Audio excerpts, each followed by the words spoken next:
ગઈકાલે એક Malviyanagar police station વિસ્તારમાં મવડી ચોકડી નજીકમાં નાની બાળકીને એક વૃદ્ધ વ્યક્તિ દ્વારા શારીરિક અડપલા કરતાનો વિડીયો વાયરલ થઈ, જે બાબતે જે બાળકી હતી તેના વાલી વારસને શોધી અને માલવીનગર પોલીસ સ્ટેશન ખાતે BNS કલમ 75 તથા પોક્સો એક્ટની પોક્સોની કલમ 8 મુજબ ગુનો દાખલ કરી અને જે આરોપી વિરમભાઈ ભગાભાઈ બરાડિયા નાઓને અટક કરવામાં આવેલ છે.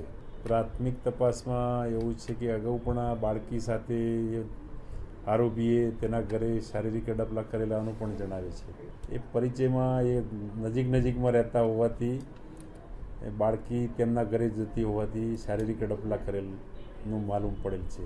ના, બાળકી શાળાએથી ઘરે જતી હતી તે વખતે આ બનાવ બનેલ છે. લોકોને એટલું જ કહેવું છે, તમારા જે પણ બાળકો હોય, નાના બાળકો, તેમને કોઈ પણ આ રીતનો શારીરિક અડપલા કે કંઈ પણ ઇશારા કરે કે ગંદુ વર્તન કરે તો તાત્કાલિક પોલીસને જાણ કરવી, જેથી જે પણ વ્યક્તિ કે આ કૃત્ય કરેલું હોય, આવું કૃત્ય કર્યું, તેના વિરુદ્ધ પોલીસ એક્શન લઈ શકે. વિડીયોનો તો કોઈ હજી નક્કી નથી, પણ છે તાજો બનાવ જ છે જે બનાવ બનેલો છે.